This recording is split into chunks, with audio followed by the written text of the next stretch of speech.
Hello students, मैं Rakesh Kumar, PGT chemistry, government senior secondary school Nangal Chaudhary, जिला महेंद्रगढ़। देखिए, हम अपने पिछले लेक्चर में यह अध्ययन कर रहे थे कि धातुओं का निष्कर्षण कैसे किया जा सकता है, जिसमें हमने अध्ययन किया था कि धातुओं के निष्कर्षण को हम 4 मुख्य चरणों में बांटते हैं। वो 4 मुख्य चरण कौन कौन से थे? नंबर 1, धातुओं का सांद्रण अर्थात कंसंट्रेशन ऑफ ओर। नंबर 2, सांद्रित अयस्क को धातु ऑक्साइडों में परिवर्तित करना अर्थात conversion of concentrated ore into metal oxide. और तीसरा जो सामान्य चरण था हमारा, वो क्या था? धातु ऑक्साइडों का धातु में परिवर्तन अर्थात conversion of metal oxide into metal. ठीक है। और हमारा अंतिम चरण था, चौथा चरण क्या था? धातुओं को शुद्ध करना अर्थात धातुओं का शुद्धिकरण, प्योरिफिकेशन ऑफ मेटल। तो ये 4 चरण हमने वहां पे देखे थे। तो ये 4 चरणों का हम अध्ययन कर रहे थे, जिसमें से हम पहले चरण को डिटेल में अध्ययन कर रहे थे। हमारे पास पहला चरण क्या था? हमारे पास पहला चरण था अयस्कों का सांद्रण अर्थात concentration of ore, concentration of ore अर्थात अयस्क के विभिन्न प्रकार हम पहले ही अध्ययन कर चुके हैं, है ना। देखिए, तो हम अयस्कों का सांद्रण कौन कौन सी विधियों से कर सकते हैं? जैसा कि आपको पहले भी बताया गया था कि हम अयस्कों का सांद्रण हाइड्रोलिक वॉशिंग अर्थात जल से धोकर के करते हैं, है ना। उसके बारे में आपको पिछले लेक्चर के अंदर डिटेल में बताया गया था कि किस प्रकार से हम अयस्कों का सांद्रण जल से धोकर के कर सकते हैं। फिर भी आपकी मेमोरी को ताजा करने के लिए मैं यहाँ पर ये चित्र आपको प्रदर्शित कर रहा हूं। देखिए इस चित्र को, आपको याद आ जाएगा, है ना।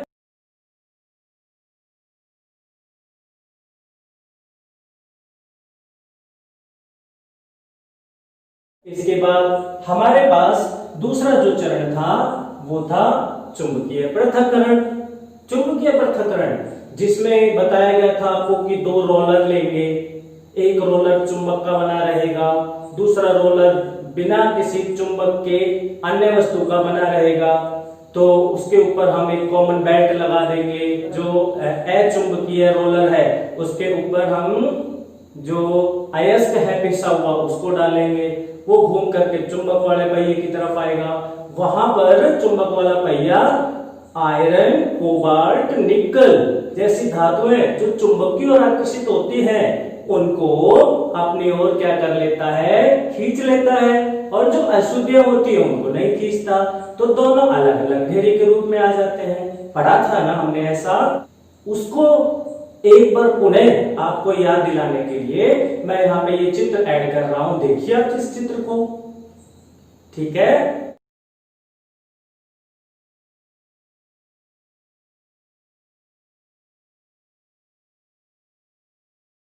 इसके बाद हमारे पास जो अगली विधि है वो क्या है? झाग प्लवन विधि, जिसको हम आज अध्ययन करेंगे, ठीक है। और उसके आगे हम इसी क्रम में चलेंगे, रासायनिक पृथक्करण विधि। तो ये हमारा जो पहला चरण रहेगा यहाँ पर पूरा समाप्त हो जाएगा। हमें अभी ये 2 विधि और अध्ययन करनी है। इसके बाद हमारे पास दूसरा चरण आएगा, सांद्रित अयस्कों का धातु ऑक्साइडों में परिवर्तन अर्थात conversion of concentrated ore into metal oxide, है ना। तो उसको करने के लिए हम 2 विधियों का इस्तेमाल करेंगे। नंबर 1, भर्जन का इस्तेमाल करेंगे, जिसको हम क्या कहते हैं? रोस्टिंग। क्या कहते हैं? जिसको हम रोस्टिंग। और दूसरा जो हमारे पास मेथड रहेगा वो क्या रहेगा? निस्तापन, जिसको हम क्या बोलते हैं? कैल्सिनेशन। कैल्सिनेशन। तो हम आज के इस लेक्चर में झाग प्लवन विधि, रासायनिक पृथक्करण विधि और भर्जन और निष्ठापन का अध्ययन करने जा रहे हैं। तो आप ध्यान से देखिए और सुनिए, समझिए, बहुत ही इंपॉर्टेंट हमारे पास आज ये विधियां आने वाली है। चलिए देखते हैं। सबसे पहले झाग प्लवन विधि, जिसको क्या कहते हैं हम, फ्रोथ फ्लोटेशन मेथड। तो आइए देखते हैं हम कि झाग प्लवन विधि में अयस्क का सांद्रण कैसे किया जाता है। इसमें जो सबसे महत्वपूर्ण ध्यान रखने की बात है वो क्या है कि यह विधि कौन से अयस्क के लिए उपयोग की जाती है। देखिए, यह विधि सल्फाइड अयस्क के लिए उपयोग की जाती है। कौन सा अयस्क लेते हैं? सल्फाइड अयस्क। सल्फाइड अयस्क कौन से होते हैं? जिनमें धातु के साथ सल्फर जुड़ी हुई होती है ना। सल्फाइड अयस्क के लिए हम यह विधि उपयोग करते हैं। कैसे करते हैं इस विधि में हम अयस्क का सांद्रण? देखिए, जैसा कि बताया आपको कि यह विधि कौन से अयस्क के सांद्रण के लिए उपयोग में लाई जाती है। कौन सा अयस्क? सल्फाइड अयस्क। तो क्या करेंगे इसमें हम, देखिए यहां पर जल और चीड़ का तेल, याद रखिए आप, चीड़ का तेल, चीड़ के तेल को हम क्या बोलते हैं? Pine oil. Pine oil. तो हम यहां पर वाटर और पाइन ऑयल का मिक्सचर लेंगे। वाटर रहेगा और पाइन ऑयल रहेगा, अर्थात जल तथा चीड़ का तेल। इसका मिश्रण हम यहां इस बर्तन में ले लेंगे। ठीक है। इस मिश्रण को लेने के बाद जो आपके पास सल्फाइड अयस्क है उसको भी आप इसके अंदर डाल देंगे। ये मैंने यहाँ पे इसके सल्फाइड अयस्कों को देखिए मिला दिया है। आप ध्यान से देखते रहिए, बहुत जरूरी विधि है ये क्या मिला दिया है यहाँ पे मैंने? सल्फाइड अयस्क मिला दिया है। ऐसा अयस्क जिसमें सल्फर है वो मैंने यहां पर डाल दिया है। ठीक है। इसको डालने के बाद अब थोड़ा सा और बचा है। क्या करेंगे? यहां से हम वायु का झोंका, हम यहां से वायु का झोंका जो है वो प्रवाहित करेंगे। जब हम यहां से वायु को अंदर प्रवाहित करेंगे, वायु अंदर जाएगी। ये देखिए वायु अंदर जा रही है, ये जा रही है। और जैसे ही वायु यहाँ नीचे पहुंचेगी तो क्या होगा? यहां से बबल्स के रूप में बाहर निकलेगी। ये इस प्रकार से वायु के बबल्स हैं, ये बबूले हैं। ये वायु के जो बबूले हैं जैसे ही ऊपर की तरफ आएंगे तो क्या होगा? देखिए क्या होने वाला है यहाँ पर कि जो धातु है वो धातु किसके साथ मिल जाएगी? वो धातु पाइन ऑयल के साथ अर्थात चीड़ के तेल के साथ मिल जाएगी। और चीड़ के तेल के साथ मिलकर के क्या बना देगी? झाग बना देगी। भाई ये आपको याद रखना है। देखिए ये जो चीज है ये मुख्य है कि जो हमने यहाँ पर धातु का अयस्क लिया था वो धातु किसके साथ मिल जाएगी? चीड़ के तेल के साथ मिल जाएगी। धातु और चीड़ का तेल मिलकर के क्या बना देंगे? झाग बना देंगे। और वो झाग कहाँ आ जाएगा? यहाँ पर आ जाएगा। ये देखिए इसके ऊपर बाहर निकल करके आपने देखा भी होगा, जब हम पानी में साबुन को मिलाते हैं या सर्फ को मिलाते हैं तो झाग आ जाता है ना, वैसा ही झाग यहाँ पर आ जाएगा। वो झाग किसका बना है? फिर से बता दूं मैं एक बार, वो झाग बना है धातु का, जो इसमें धातु पड़ी हुई थी वो और चीड़ के तेल दोनों मिक्स हो जाएंगे। जब आपस में धातु और चीड़ का तेल जब आपस में मिल जाएंगे तो झाग बन जाएगा। वही झाग ऊपर आ जाएगा। इसी झाग की वजह से इसका नाम झाग प्लवन विधि है। याद रखिएगा, इसी झाग की वजह से इसका नाम झाग प्लवन विधि है, फ्रोथ फ्लोटेशन मेथड। अर्थात झाग ये जो है ऊपर तैर रहे हैं तो इसीलिए फ्रोथ फ्लोट, झाग ऊपर तैर रहे हैं इसी विधि की वजह से। तो जब भी ये विधि आपसे पूछी जाए आप इसका नाम सोचिएगा, झाग प्लवन विधि, जिसमें झाग तैरते हैं। तो फिर आप इसको याद कर लीजिएगा कि जिसमें हम जल और चीड़ का तेल का मिश्रण लेते हैं और एक विशेष प्रकार की बनाई गई पाइप उसमें लगाते हैं। उस पाइप में वायु का झोंका हम प्रोवाइड करते हैं। उससे पहले हम सल्फाइड एसिड को उस मिश्रण में मिला देंगे और फिर हम उसमें विशेष प्रकार की जो बनाई गई हमारे पास पाइप है उससे वायु का झोंका अंदर प्रोवाइड करेंगे तो झाग बन जाएंगे। झाग धातु और चीड़ के तेल, ये बताना ना भूलिएगा आप कि धातु और चीड़ के तेल जब आपस में मिलेंगे तो झाग बनेंगे, वो ऊपर आ जाएगा और ऊपर आने के बाद उसको हटा लेंगे झाग को हटाने के बाद उसको सुखा लेंगे, उसमें से धातु को अगले चरण के लिए तो इस्तेमाल में ले आएंगे। ठीक है, अब क्या रह गया, अब इसके अंदर जो सल्फाइड एसिड था इसमें जो अशुद्धियां थी वो बच गई है। उन अशुद्धियों का देखिए क्या होगा, जितनी भी अशुद्धियां रहेंगी, ये देखिए आप इधर ध्यान दीजिएगा, अशुद्धि जो है वो किसके साथ मिलेंगी, अशुद्धि जल के साथ मिल जाएंगी और अशुद्धि जल के साथ मिलकर के कहां जाएंगी, अशुद्धि जल के साथ मिलकर के इसकी तली के अंदर बैठ जाएंगी। यहाँ पर ये देखिए आपको दिखाई दे रहा होगा, तो ये क्या है, यहाँ पर अशुद्धियां हैं, यहाँ पर रह गई वो अशुद्धियां अर्थात इम्प्यूरिटीज जो भी इस धातु के अयस्क में थी, वो सारी की सारी अशुद्धियां जल के साथ मिलकर के इसकी तली के अंदर बैठ जाएंगी। ठीक है, तो यह विधि थी हमारे पास, कौन सी विधि, झाग प्लवन विधि। ठीक है, समझ आ गया होगा आपको।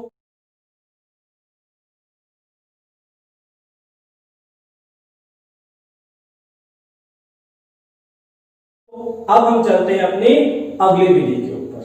हमारी अगली विधि कौन सी है, रासायनिक पृथक्करण विधि। आइए देखते हैं अगली जो विधि है वो है हमारी रासायनिक पृथक्करण विधि। इस विधि को हम केमिकल सेपरेशन मेथड भी कहते हैं।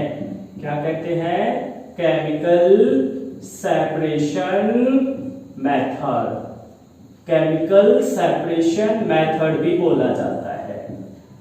इस विधि को हम केमिकल सेपरेशन मेथड भी कहते हैं। देखिए इसके भी नाम से आप इस विधि को याद कर सकते हैं। कैसे, केमिकल सेपरेशन, रासायनिक पृथक्करण। क्या करेंगे, एक ऐसा रसायन लेंगे, रसायन का मतलब केमिकल। इस विधि में हम ऐसा केमिकल लेंगे जो क्या करेगा, जो हमारे पास अयस्क है ना, उस अयस्क में जो धातु है उस धातु के साथ वो केमिकल जुड़ जाएगा, अर्थात उससे रिएक्शन कर जाएगा। और जब धातु के साथ केमिकल रिएक्शन करेगा तो एक नया पदार्थ बन जाएगा। वो जो केमिकल है अशुद्धियों के साथ अभिक्रिया नहीं करेगा। ये याद रखिएगा, इस विधि का मुख्य बिंदु यही है, क्या कि जो हम केमिकल लेंगे वो केमिकल केवल उस धातु से तो अभिक्रिया करेगा, लेकिन उसमें जो अशुद्धियां है ना उनके साथ अभिक्रिया नहीं करेगा। उसने क्या किया, फिर धातु को अपने साथ जोड़ा, हटा दिया और अशुद्धियां रह गई। बहुत आसान सी विधि है। ठीक है, इस विधि के हम और भी नाम प्रचलित हैं, जैसे इसको हम बोलते हैं लीचिंग और इसको हम बेयर पृथक्करण विधि, बेयर्स मेथड। ठीक है, क्या करते हैं इस विधि में, अब वो हमें देखना है। ठीक, तो आइए यहां पर हम इन विधियों को एक उदाहरण से समझ लेते हैं। उदाहरण ले चलिए, मैं यहां पर देखिए एक अयस्क लेता हूं, बॉक्साइट। किसका अयस्क है बॉक्साइट, बॉक्साइट अयस्क है एल्यूमिनियम का। आपको याद रखना होगा एल्यूमिनियम, इसके अयस्क का क्या नाम है, इसके अयस्क का नाम है बॉक्साइट। ये देखिए बॉक्साइट, इसका सूत्र भी आपको याद रखना है। इसका सूत्र क्या होता है, Al2O3 2H2O। ये है एल्यूमिनियम के अयस्क बॉक्साइट का सूत्र। ठीक है, अब इसके अंदर आप देखिए, आप इस चीज को विशेष रूप से नोट करिएगा कि ये जो एल्यूमिनियम ऑक्साइड है, इसमें हमें ये देखो एल्यूमिनियम दिखाई दे रहा है ना। ये जो एल्यूमिनियम है इसको हम एक ऐसा रसायन लेंगे, एक ऐसा केमिकल लेंगे जो इस एल्यूमिनियम को तो अपने अंदर घोल लेगा और इसके अंदर जो अशुद्धियां हैं उनको अपने अंदर नहीं घोलेगा। ठीक है, अब आप पूछोगे कि अशुद्धियां कहां है इसमें, इसमें अशुद्धियां जो है उनको रासायनिक सूत्र से नहीं दिखाया गया है, लेकिन इसमें जो अशुद्धियां मिलेंगी आपको वो देखिए कौन कौन सी अशुद्धियां होंगी बॉक्साइट के अंदर। बॉक्साइट के अंदर जो अशुद्धियां मिलेंगी वो मिलेंगी, आयरन मिलेगा आपको, ठीक है, उसमें कुछ आयरन के कण भी होंगे। इसके अलावा उसमें सैंड मिलेगी, रेत, सिलिका मिलेगी, ठीक है, सैंड मिलेगी, सिलिका मिलेगी, माइका मिलेगी। ये ऐसी अशुद्धियां हैं जो एल्यूमिनियम के ऑक्साइड बॉक्साइट में उपस्थित होंगी, लेकिन इनको सूत्र से प्रदर्शित नहीं किया जाएगा, ठीक है, परंतु इस अयस्क के अंदर ये सारी की सारी अशुद्धियां मौजूद हैं। अब हमें क्या करना है, हमें इन अशुद्धियों को और इस एल्यूमिनियम से अलग करना है, अर्थात इस अयस्क का सांद्रण करना है। सांद्रण करने के लिए हमें किसकी जरूरत पड़ेगी, क्योंकि हम यहाँ पे कौन सा मेथड कर रहे हैं, रासायनिक पृथक्करण। तो रसायन ले, कौन सा रसायन लेंगे, देखो हम यहाँ पर एक प्रमुख रसायन NaOH ये लेंगे। देखिए NaOH क्या होता है, सोडियम हाइड्रोक्साइड, जिसको हम अपने सामान्य दैनिक जीवन में कास्टिक सोडा कहकर के बुलाते हैं। क्या कहते हैं उसको, कास्टिक सोडा, ठीक। तो हम क्या लेंगे, कास्टिक सोडा लेंगे। रासायनिक पृथक्करण विधि में बॉक्साइट जो अयस्क है उससे एल्यूमिनियम को अलग करने के लिए कास्टिक सोडे का उपयोग किया जाएगा, अर्थात सोडियम हाइड्रोक्साइड का उपयोग करेंगे। कैसे करेंगे देखें, चलिए तो आइए देखते हैं कि इस विधि में हम क्या करते हैं। देखिए बहुत आसान है। इस विधि में जैसा मैंने आपको बताया, यहां पर क्या लिया हुआ है, सोडियम हाइड्रोक्साइड NaOH, ठीक है। कास्टिक सोडे को हमने एक बर्तन के अंदर ले लिया, उसमें हम क्या मिला देंगे, उसके अंदर हम मिला देंगे बॉक्साइट, जो बारीक पिसा हुआ रहेगा। बारीक पिसा हुआ बॉक्साइट हमने यहाँ पे इसमें मिला दिया।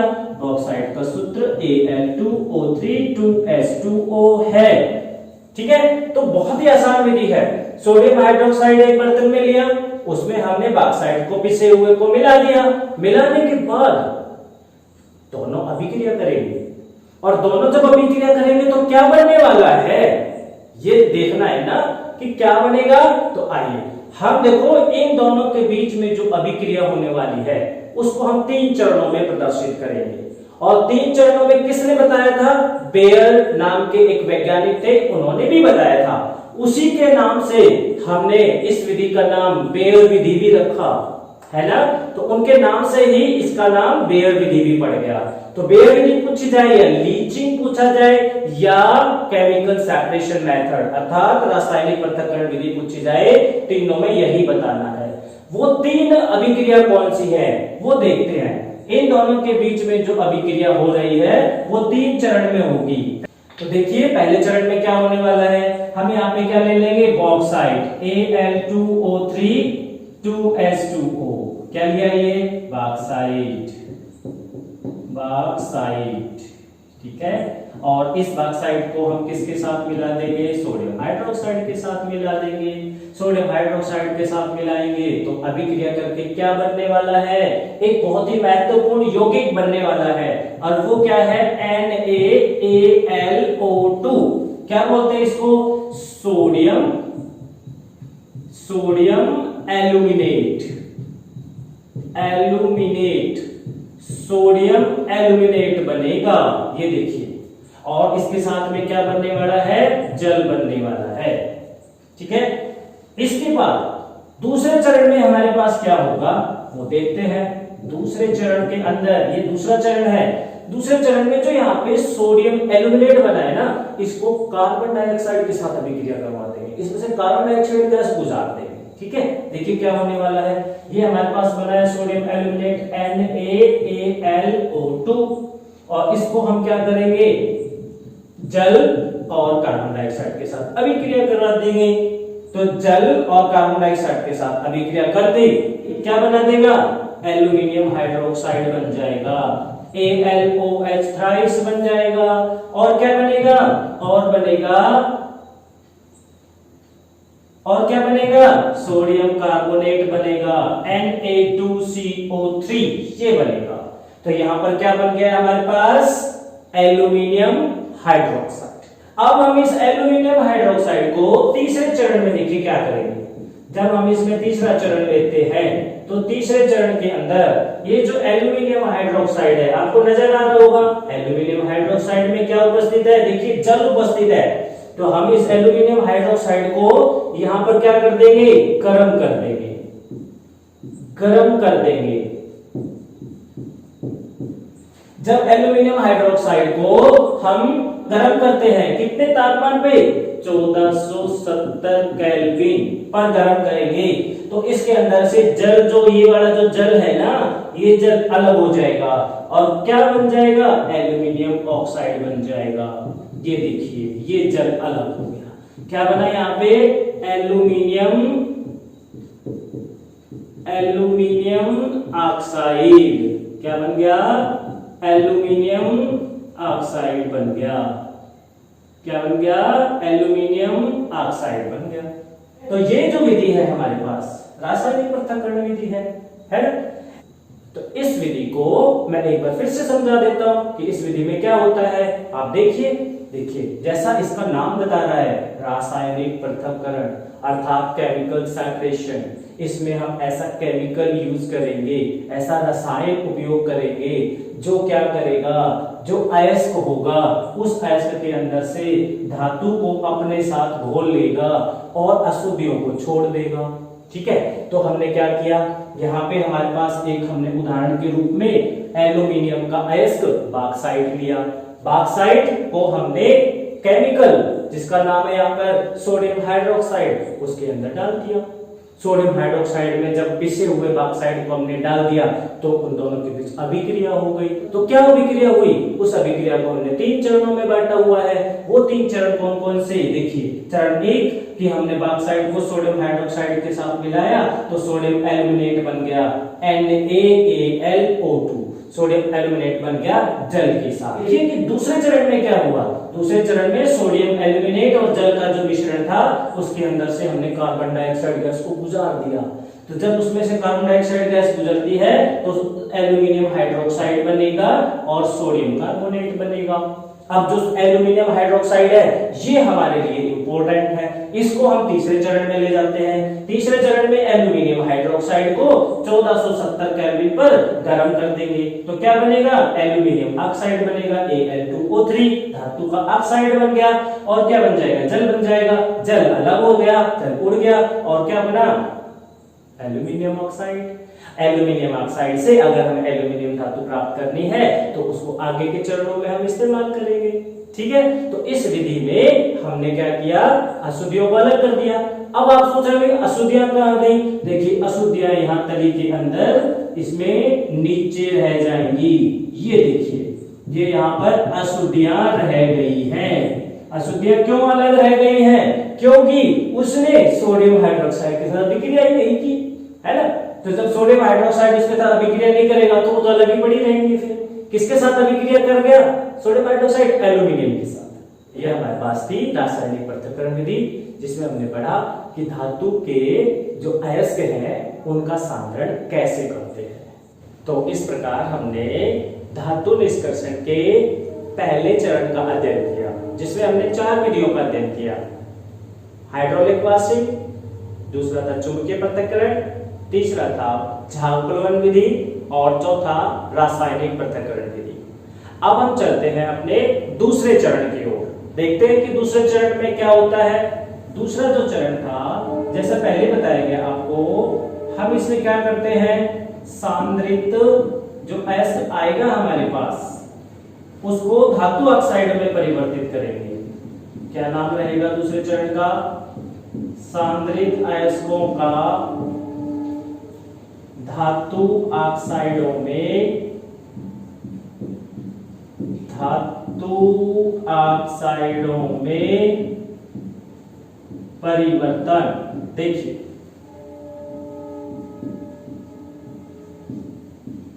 ये देखिए सांद्रित अयस्कों का धातु ऑक्साइडों में परिवर्तन।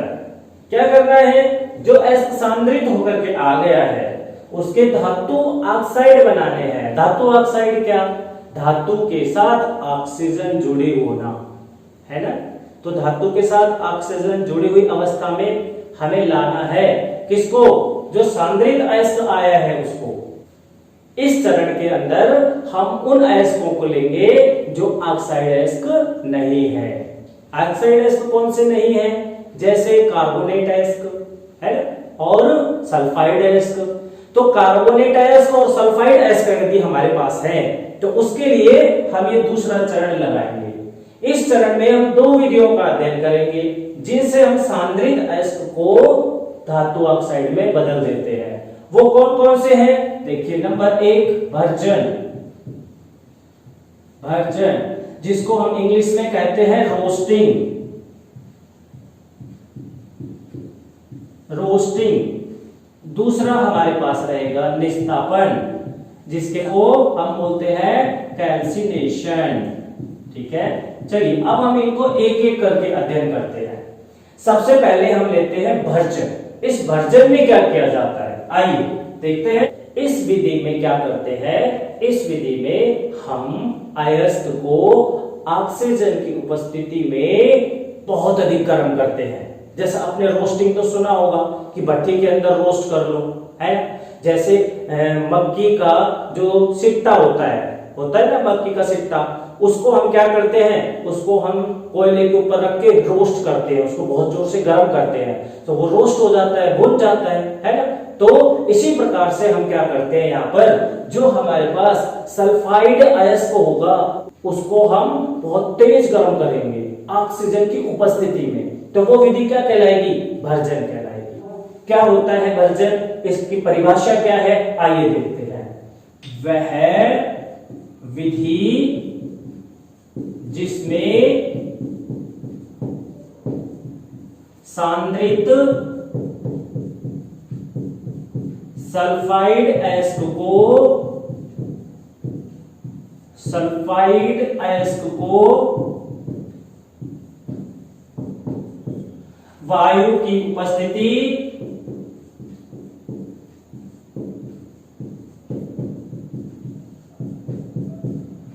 में गरम करते हैं, भर्जन कहलाता है।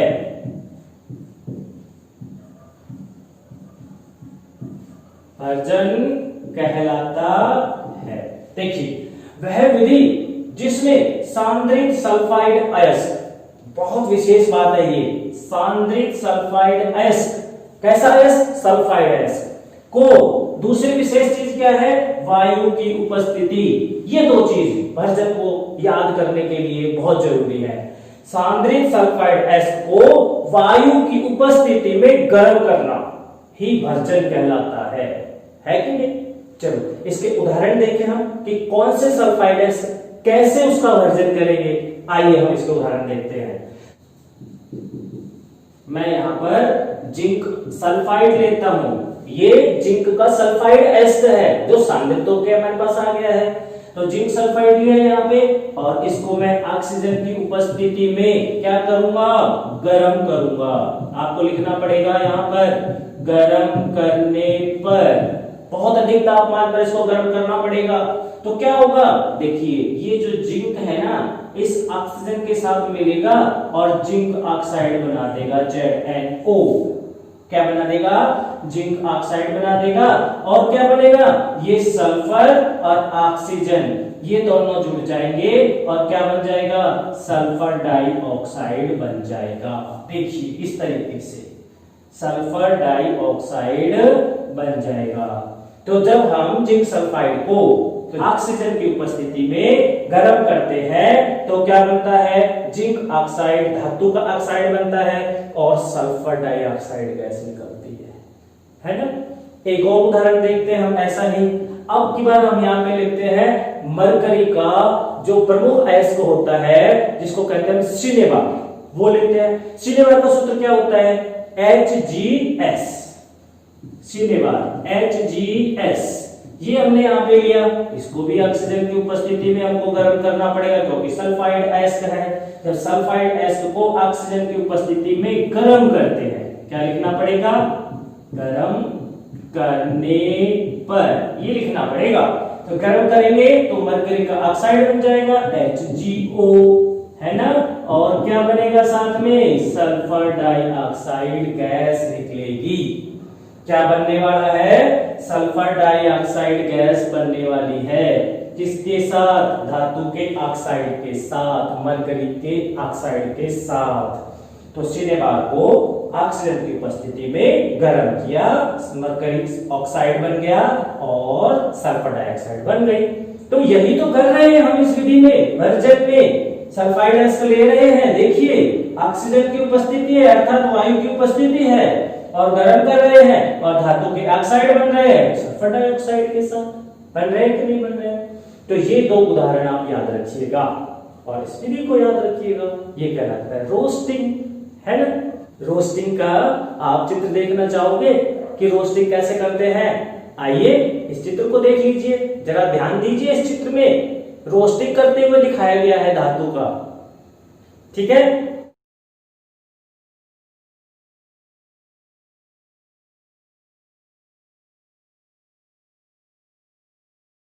तो ये थी हमारी पहली विधि भर्जन, जिससे हमने सांद्रित एसिड को किसमें बदला, धातु ऑक्साइड में बदला। ऐसी एक विधि और है हमारे पास, वो कहलाती है निस्तापन। देखिए नंबर 2 विधि है निस्तापन, जिसको अंग्रेजी में कैल्सिनेशन कहा जाता है। क्या कहते हैं, कैल्सिनेशन। आपको नाम याद रखना पड़ेगा, Ca, कार्बोनेट Ca। तो इस नाम को यदि आपने याद रख लिया और इसके साथ जुड़े हुए एस को याद कर लिया तो ये विधि बहुत आसान है। फिर क्या करते हैं, देखिए इस विधि के अंदर यह वह विधि है जिसमें कार्बोनेट अयस्क को वायु की अनुपस्थिति में बहुत अधिक गर्म किया जाता है, बहुत अधिक गर्म किया जाता है, बहुत अधिक गर्म करके धातु का ऑक्साइड बनाया जाता है। बहुत आसान सी विधि, उससे भर्जन से थोड़ा सा अलग। भर्जन में सल्फाइड अयस्क लिया था, यहां पर कैसा अयस्क है, कार्बोनेट अयस्क। देखिए आप याद रखिएगा इसको, कौन सा अयस्क लेंगे, कार्बोनेट अयस्क, ये लेंगे हम इसमें, ठीक है। तो कार्बोनेट अयस्क के लिए निस्तापन विधि उपयोग में लाई जाएगी और सल्फाइड अयस्क के लिए रोस्टिंग अर्थात भर्जन को इस्तेमाल किया जाता है। तो अभी हम निस्तापन की परिभाषा देख लेते हैं। क्या होता है निस्तापन, वह विधि जिसमें सांद्रित, क्योंकि जो हमारे पास अयस्क आएगा वो सांद्रित होकर के आएगा, वह विधि जिसमें सांद्रित कार्बोनेट अयस्क को, कार्बोनेट अयस्क को ऑक्सीजन की अनुपस्थिति, ये याद रखिएगा, यह वायु की अनुपस्थिति, वायु की अनुपस्थिति, ये आपको याद रखना होगा। बहुत ही इंपॉर्टेंट बात है ये इस परिभाषा की। वायु की अनुपस्थिति में गर्म करना, गर्म करना क्या कहलाता है, निस्तापन कहलाता है। निस्तापन, निस्तापन कहलाता है। देखिए ये परिभाषा हो गई। फिर से मैं एक बार बता दूं कि निस्तापन किसे कहते हैं, वह विधि जिसमें सांद्रित कार्बोनेट अयस्क को वायु की अनुपस्थिति में गर्म करते हैं, उसको क्या कहते हैं, निस्तापन कहते हैं। इसके उदाहरण देखें जरा, आइए मैं इसका पहला उदाहरण लेता हूं यहाँ पे। इसके उदाहरण के लिए मुझे कैसा अयस्क चाहिए, सांद्रित कार्बोनेट अयस्क चाहिए। अगर मेरे पास ये सांद्रित कार्बोनेट अयस्क है तो मैं उसका निस्तापन कर पाऊंगा।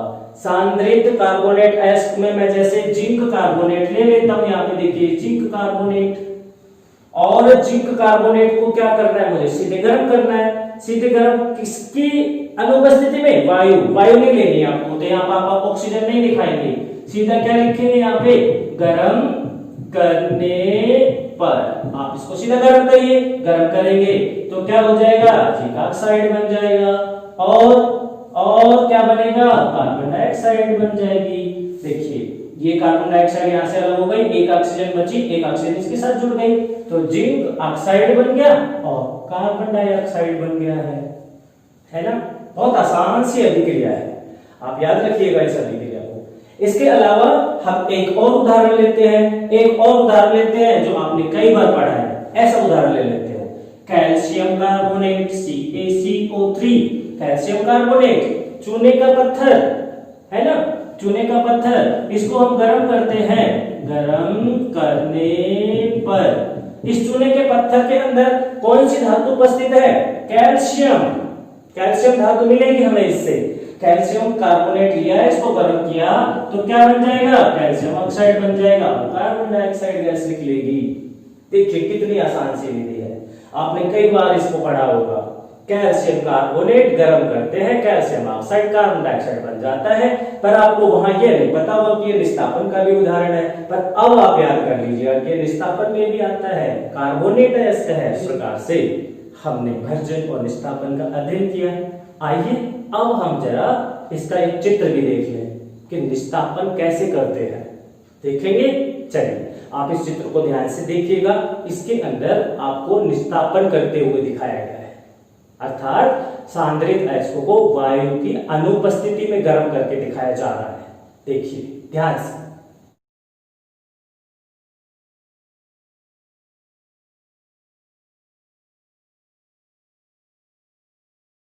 तो इस प्रकार आज हमने धातु निष्कर्षण का पहला चरण पूरा किया, जिसमें हमने अध्ययन किया था हाइड्रोलिक वाशिंग, दूसरा चुंबकीय पृथक्करण विधि, तीसरा जो था झाग प्लवन विधि और चौथा जो था रासायनिक पृथक्करण विधि। उसके बाद हमने दूसरे चरण का अध्ययन किया। दूसरे चरण में हमने क्या पढ़ा कि किस प्रकार से सांद्रित अयस्कों को धातु ऑक्साइड में बदलते हैं, और धातु ऑक्साइड में बदलने के लिए हमने दो विधियों का आज अध्ययन किया। दो विधियां कौन कौन सी थी? Number 1 version, number 2 निस्तापन। भर्जन में हमने अध्ययन किया कि किस प्रकार से सांद्रित सल्फाइड अयस्क है उसको हम धातु ऑक्साइड में बदलते हैं। इसी प्रकार से हमने जो निस्तापन है उसमें अध्ययन किया कि किस प्रकार से हम कार्बोनेट अयस्क को धातु ऑक्साइड में बदलते हैं, है ना। फिर भी कई बार परीक्षा के अंदर एक प्रश्न पूछ लिया जाता है कि भर्जन और निस्तापन में क्या अंतर है, तो आप वहां पे क्या बताएंगे? भर्जन और निस्तापन में क्या अंतर है? देखिए कुछ अंतर यहाँ पर मैंने आप लोगों के लिए लिखे हुए हैं कि भर्जन और निस्तापन में क्या अंतर है। पहला अंतर आप बताएंगे कि सांद्रित सल्फाइड अयस्क को ऑक्सीजन की अर्थात वायु की उपस्थिति में गर्म करना ही भर्जन अर्थात रोस्टिंग कहलाता है, जबकि सांद्रित कार्बोनेट अयस्क को वायु की अनुपस्थिति में गर्म करना निस्तापन कहलाता है। पहला अंतर हो गया। दूसरा अंतर, इस विधि में अर्थात भर्जन में हमेशा हम सल्फाइड अयस्क को ही लेते हैं, ठीक है, जबकि निस्तापन विधि में हम हमेशा कार्बोनेट अयस्क को ही लेते हैं और उसको धातु ऑक्साइड में बदलते हैं। तीसरा हम अंतर बता सकते हैं कि जो भर्जन होता है उसके अंदर हमेशा कौन सी गैस निकलती है? सल्फर डाइऑक्साइड गैस निकलती है, जबकि निस्तापन के अंदर हमेशा कौन सी गैस निकलती है? कार्बन डाइऑक्साइड गैस निकलती है। ये देखिए यहाँ पर कार्बन डाइऑक्साइड गैस निकल रही है और भर्जन का आप उदाहरण देखिए, यहाँ पे ये सल्फर डाइऑक्साइड गैस निकल रही है, आपको याद रखना होगा, है ना। और चौथा और लास्ट अंतर आप इनका उदाहरण दे करके बता सकते हैं कि भर्जन के अंदर जो जिंक सल्फाइड है अर्थात सल्फाइड अयस्क है उसको ऑक्सीजन की उपस्थिति में गर्म कर रहे हैं और धातु ऑक्साइड बना रहे हैं, सल्फर डाइऑक्साइड गैस बन रही है। इसी अंतर का आप जवाब निस्तापन में क्या देंगे कि कैल्शियम कार्बोनेट लेंगे और उसको गर्म कर देंगे, अर्थात कार्बोनेट और लिया उसको गर्म कर दिया वायु की अनुपस्थिति में। वायु की अनुपस्थिति में गर्म करते हैं तो कैल्शियम ऑक्साइड और कार्बन डाइऑक्साइड गैस बनती है। तो इस प्रकार आज हमने 2 चरणों का अध्ययन कर लिया है। इसके बाद जो तीसरा चरण है वो हम आगे आने वाले वीडियो में अध्ययन करेंगे। मुझे आशा है कि आज का पढ़ाया हुआ आपको समझ आया होगा। फिर भी अगर किसी टॉपिक में आपकी कोई समस्या रह गई है तो आप अपने अध्यापक से उसका निदान करें।